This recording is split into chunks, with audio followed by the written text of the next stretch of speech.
Good morning again, everybody, and I'm very pleased to be here and excited to be here because for the longest, I have advocated for Oromo people. And one of the questions that I could not answer is what the Oromo people want. What's the road Oromo people see for Oromo people and for Ethiopians?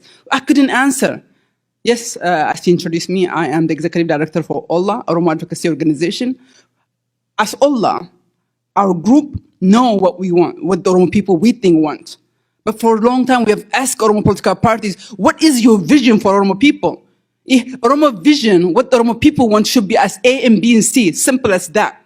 But for so long, we didn't have it. So what this roadmap does is, it gives you, the Oromo people, it gives the Oromo people as the leaders, as the majority, what the vision they have for Ethiopia. And we want the world to see, this is what we think the Ethiopia should move forward. It gives the Oromo people particularly to voice, to support the ideas you liked, and to oppose, to make this better, rather than working ourselves internally. So we're bringing this out to you, so you can participate.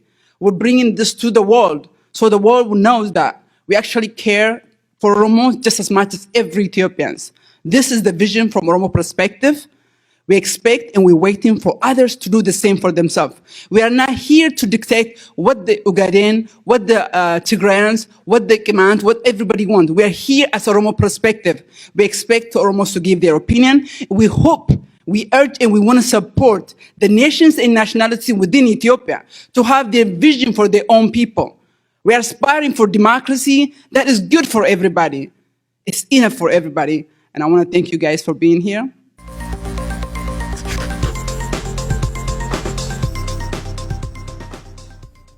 My task here is to summarize the document that we titled The Oromo Perspective on Post-Prosperity Party Political Dispensation. Why are we issuing this document? The events in Ethiopia are changing rapidly. Everyone knows that. The situation is deteriorating precipitously, and the possibility of the collapse of authority in Addis Ababa and in the regional capitals, to use the expression used by the UN Under-Secretary General for Political Affairs, Rosemary DiCarlo, is all too real. And the consequences of a collapse of authority in Addis Ababa, it's beyond imaginable. So we, in the World Oromo Congress, we promised our people that what guides our work is a strategic anticipation. Rather than reacting to events, we promised our people that we'll anticipate events, anticipate change, and then prescribe solutions that we think. We'll build scenarios.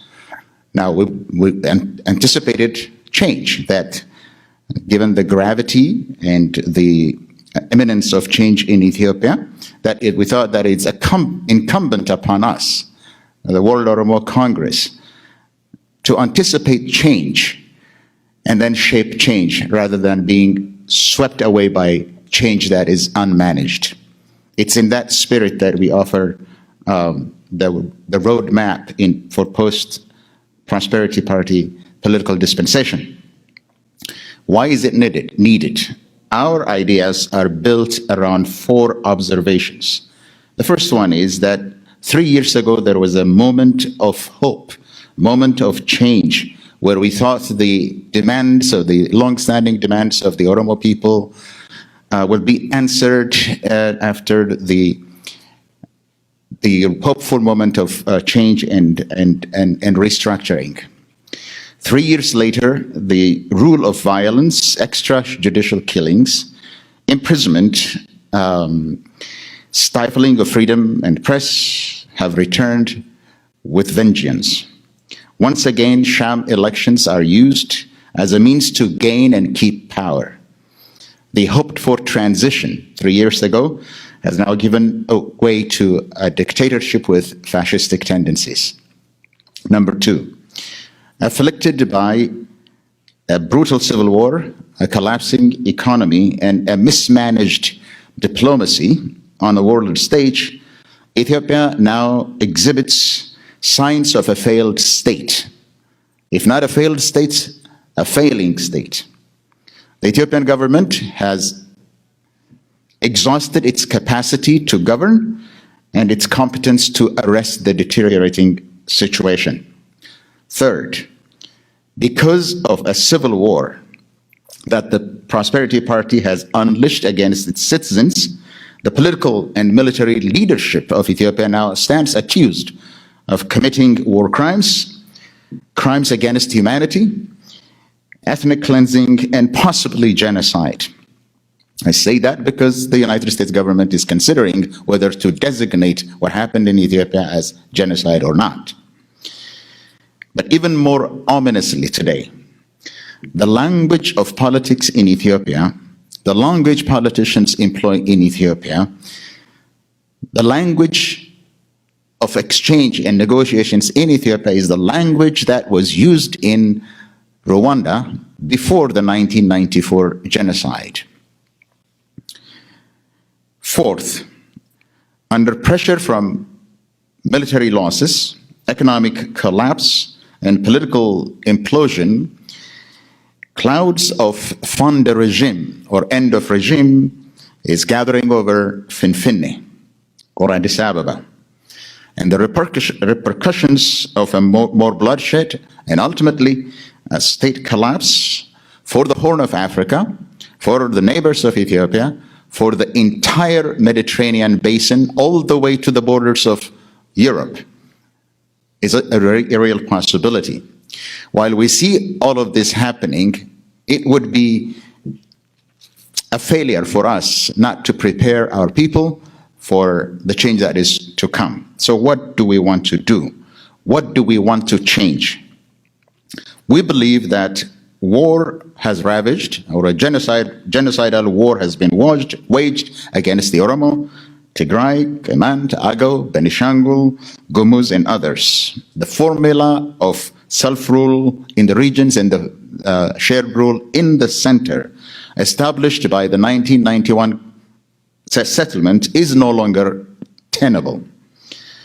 The relationship between regions and the center must be redefined after the war, that is. Second, whether the war ends through a victory of one side or through a negotiated settlement, it is all too clear today that Ethiopia's multifaceted political problems cannot be resolved militarily or militarily alone. The more the Ethiopian authorities escalate the war, the greater the certainty of implosion of authority in Finfinne. Third, our observation, historical observation of moments of political transition in Ethiopia suggested to us another round of betrayal is in the making. And we don't imagine the Prosperity Party political dispensation and offer a roadmap that would guide our nation to exercising the inviolable, unbridgeable, and non-derogable right to self-determination. That time has come. That right has been in the books. That right has been in the Ethiopian constitution, but is never exercised. It looks like after all of this war, that the time for exercising that right and living under a government that the Oromo people and other nations and nationalities chose is imminent. And fourth, Ethiopian politicians and international stakeholders seem to have put their faith in the inclusive national dialogue that will establish an all-inclusive transitional government. That eventuality is inescapable. Whether the war ends with a victory or the triumph of one side, or through a negotiated settlement, a negotiated political future is inevitable. It's inescapable. That cannot be avoided. So having determined that the roadmap of the present morass, out of the present political morass, is unavoidable, the Executive Committee of the World Oromo Congress, by powers vested in it by its constitution, under Article 12G1 and 2, have decided or has decided to issue this roadmap. As has been said, let's be clear about this roadmap. What we are issuing is a roadmap. It's not the roadmap. There are many competing roadmaps, but this will start a conversation about the future. We are trying to stay ahead of change because change that is unmanaged could be dangerous. We're trying to stay ahead. That's what we're all trying to do. So the purpose of this roadmap is simply to kick off an Oromo national conversation that would lead to a consensus about the future and a conversation with nations and nationalities in Ethiopia. So our objectives, we have objectives here, and there are several objectives. Our objectives that led to the development of this roadmap are, number one, the present struggle. The present Oromo struggle, characterized by war crimes and ethnic cleansing and possibly genocide, has revealed the true nature of the Ethiopian state. What we thought, the brutality, the cruelty that we thought had simply been forgotten, now that belongs to history, is not dead. The brutality that we thought was in the past now proved to be alive and well. The last 3 years that shown us the capacity and the willingness of the Ethiopian state to wage a war against its own people. Second, the right of self-determination up to and including secession is the bedrock of all fundamental human rights, and it's the organizing principle of the Ethiopian Constitution of 1995. And as such, the people's right to exercise this right of self-determination, the right to enjoy their decision, is an inviolable right. It's unbridgeable right, and it's non-derogable right, and that we want to emphasize that it's our goal that our people and other nations and nationalities in Ethiopia exercise that right. Third, the Ethiopian state must be restructured after a war that I just described, after persecution, unprecedented persecution based on your identity, which is unfolding today in Ethiopia. After all of this, the Ethiopian state must be restructured. Its capacity to make war against its own citizens must be limited. So, including a new relationship between nations and nationalities, between the states, that must be redefined. It's impossible for us to imagine continuing under the centralized power where they could simply wage war against their own citizens. Bring the technologies of neighboring countries and the soldiers from another country to wage war against your own citizen is untenable. Fourth, we had a transition before, but that transition did not involve a transitional justice. Now, a system of transitional justice and accountability measures to bring officials that have perpetrated, organized, and executed a plan to wage war, to commit war crimes, they must be held accountable. That must be instituted. That's our objective. And fifthly, we must end the politics introduced by the Prosperity Party, the modus operandi of the Prosperity Party, the militarization of politics and the commercialization of politics to ensure the supremacy of a single person. That kind of politics must also end. So, finally, we must protect the people's fundamental rights to peace, right to existence, right to physical security, and in general, all the agreed upon principles of human rights that people around the world enjoy would be the basis that would guide the next dispensation in Ethiopia, the next political dispensation in Ethiopia. So in putting together a roadmap, we considered several scenarios of how to end the war, And we chose a scenario by which the war ends through a negotiated settlement. Just choosing a scenario, looking at situations today. We don't know what happens tomorrow. But based on that situation that we observe today, we chose a scenario in which this war ends through a negotiated settlement. So in this respect, we proposed a three-phase process of negotiations that would lead to a cessation of conflict, to negotiated end, and to an agreement to convene a national dialogue forum where the future of the country will be discussed. The goal is to put in place a transitional charter, transitional government in the regions and in the center, national reconciliation, and an agreement that would restructure the Ethiopian state. So what we're proposing is a simultaneous, the document, you will read in the document, what we're proposing is a simultaneous or multiple transitions in Ethiopia. One at the regional level, another at the federal level. These are concurrent processes. It is not happening in tandem.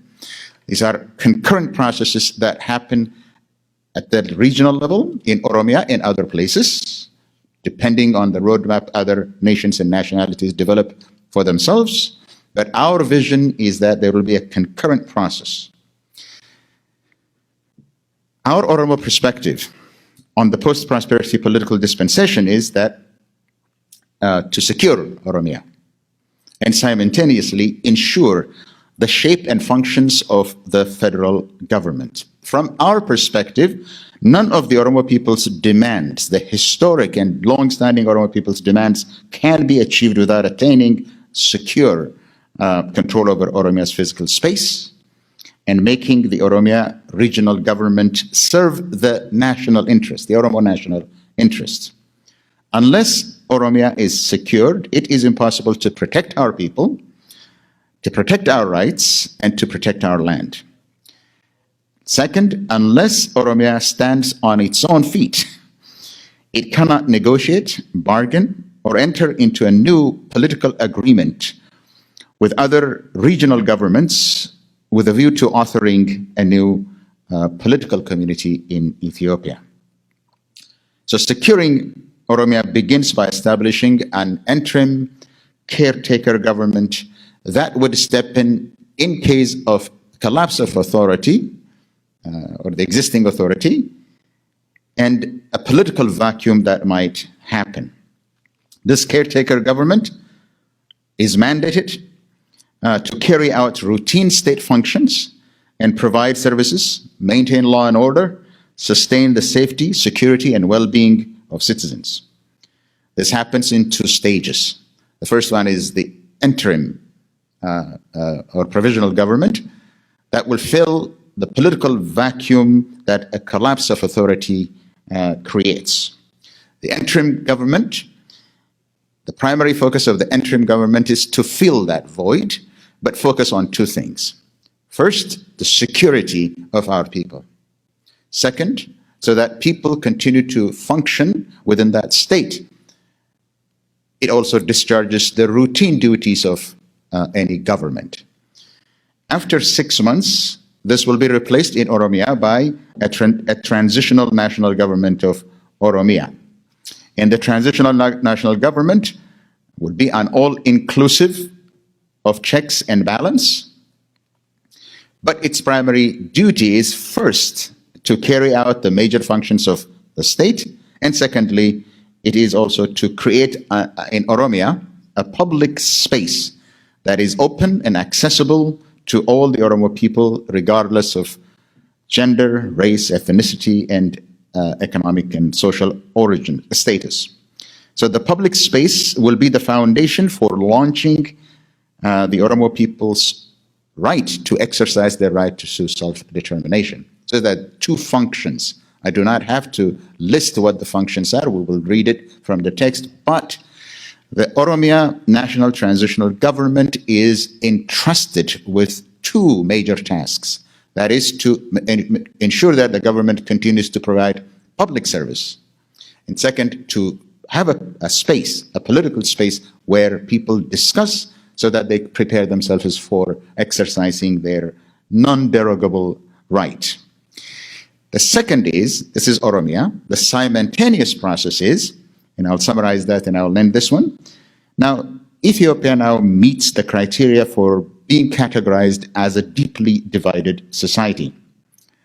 And as such, it needs the international community's involvement to end the civil war using any means necessary, including invoking the responsibility to protect doctrine to protect citizens from atrocities committed by their government. On our part, we propose a program that is appropriate for a deeply divided society such as Ethiopia. The process has 3 stages, but we're focusing only on 2 stages. The first stage, and I'm talking about the federal government or the federal states, the emergency phase is to build confidence and to stabilize the society in order to pave the way for the negotiated end of the civil war and convene a national dialogue forum to write a transitional charter that guides the period of the transition.